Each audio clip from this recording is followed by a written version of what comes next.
ಶಿಕ್ಷಣದ ಬೇರುಗಳು ಎಷ್ಟು ಕಹಿಯಾಗಿದ್ದರೂ ಸಹ ಅದರ ಫಲ ಮಾತ್ರ ಸಾರ್ವಕಾಲಿಕಕ್ಕೂ ನಮಗೆ ಒಳ್ಳೆಯ ಉತ್ತಮವಾದಂತಹ ಫಲವನ್ನು ಕೊಡುತ್ತೆ ಅಂತ ಇರುವಂತಹ ಎಲ್ಲ ಅತಿಥಿ ಅಭ್ಯಾಗತರಿಗೆ ವಂದಿಸುತ್ತಾ, ಆತ್ಮೀಯ ವಿದ್ಯಾರ್ಥಿ ಮಿತ್ರರೇ, ಸಜ್ಜನರ ಸಂಘ ಹೆಜ್ಜೆಯನ್ನು ಸವಿದಂತೆ ಎನ್ನುವಂತಹ ಒಂದು ಮಾತಿದೆ.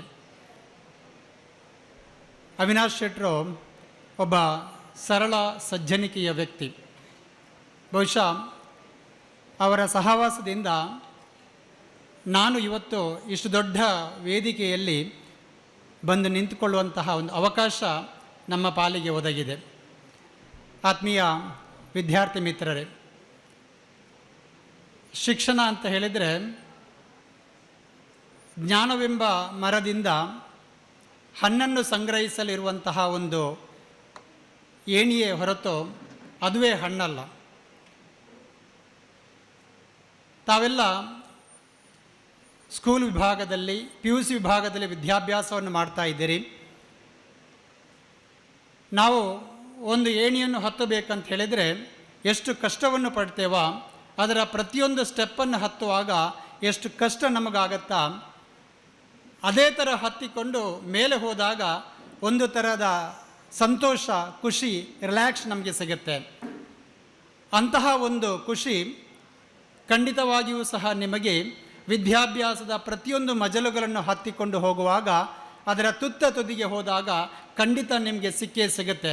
ಒಂದು ಮಾತಿದೆ, ಶಿಕ್ಷಣದ ಬೇರುಗಳು ಎಷ್ಟು ಕಹಿಯಾಗಿದ್ದರೂ ಸಹ ಅದರ ಫಲ ಮಾತ್ರ ಸಾರ್ವಕಾಲಿಕಕ್ಕೂ ನಮಗೆ ಒಳ್ಳೆಯ ಉತ್ತಮವಾದಂತಹ ಫಲವನ್ನು ಕೊಡುತ್ತೆ ಅಂತ. ಆತ್ಮೀಯ ವಿದ್ಯಾರ್ಥಿ ಮಿತ್ರರೇ, ಯಾಕೆ ಈ ಮಾತನ್ನು ನಾನು ಹೇಳ್ತಾ ಇದ್ದೇನೆ ಅಂತ ಹೇಳಿದರೆ, ಇವತ್ತು ಶಿಕ್ಷಣದ ಜೊತೆಗೆ ನಾವು ಸಂಸ್ಕಾರವನ್ನು ಕಲಿಯಬೇಕು. ಆ ಸಂಸ್ಕಾರವನ್ನು ಕಲಿತಾಗ ನಾವು ಸಮಾಜದ ಒಂದು ಸರ್ವಶ್ರೇಷ್ಠ ವ್ಯಕ್ತಿಯಾಗಿ ಹೊರಬರ್ತೇವೆ. ಇವತ್ತು ಅವಿನಾಶ್ ಶೆಟ್ಟರಿಗೆ ಅವರ ತಂದೆ ತಾಯಿಗಳು ಕೊಟ್ಟಂತಹ ಸಂಸ್ಕಾರ ಇರಬಹುದು, ಅವರ ಅಧ್ಯಾಪಕರು ಕೊಟ್ಟಂತಹ ವಿದ್ಯೆ ಇರ್ಬೋದು, ಅವರ ಹಿರಿಯರು ಕೊಟ್ಟಂತಹ ಆಶೀರ್ವಾದ ಇರ್ಬೋದು. ಇದೆಲ್ಲ ಒಟ್ಟು ಸೇರಿ ಇವತ್ತು ಈ ಭಾಗದಲ್ಲಿ, ಕಾರ್ಕಳದ ಈ ಭಾಗದಲ್ಲಿ ಇಷ್ಟು ದೊಡ್ಡ ಮಟ್ಟದಲ್ಲಿ ಒಂದು ಸಮಾಜ ಸೇವೆಯನ್ನು ಮಾಡುವಂತಹ ಯೋಗ ಭಾಗ್ಯ ಅವರಿಗೆ ಒದಗಿದೆ. ಅಂತಹ ಯೋಗ ನಮಗೆಲ್ಲರಿಗೂ ಸಹ ಸಿಗಬೇಕು. ನಾವೆಲ್ಲರೂ ಸಹ ಅವಿನಾಶ್ ಶೆಟ್ಟರಾಗಿ ಆಗಬೇಕು. ಅದಕ್ಕೆ ನಾವು ಶಿಕ್ಷಣಕ್ಕೆ ಒತ್ತನ್ನು ಕೊಡಬೇಕು, ಸಂಸ್ಕಾರಕ್ಕೆ ಒತ್ತನ್ನು ಕೊಡಬೇಕು.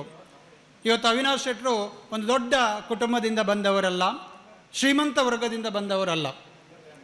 ನಿಮ್ಮೆಲ್ಲರ ಹಾಗೆ ಅವರ ಕುಟುಂಬ ಇರುವಂಥದ್ದು.